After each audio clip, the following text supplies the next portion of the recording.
Once upon a time in a faraway land, there lived a beautiful princess named Snow White. She had fair skin as white as snow, lips as red as roses, and hair as black as ebony. Snow White stayed with her stepmother, the queen, who was incredibly jealous of her beauty.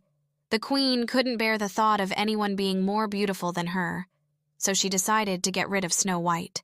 The queen ordered a huntsman to take Snow White into the forest and kill her.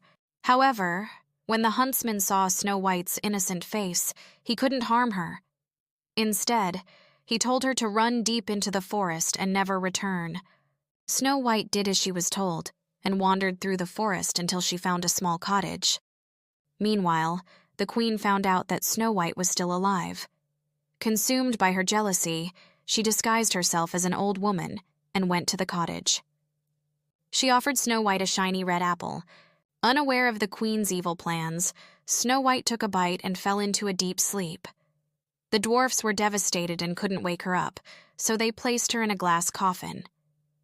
Many years later, a brave prince, enchanted by Snow White's beauty, discovered her in the glass coffin while traveling through the forest. Deeply saddened, he kissed her gently, breaking the spell.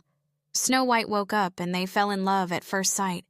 They returned to the castle and the prince married Snow White, living happily ever after.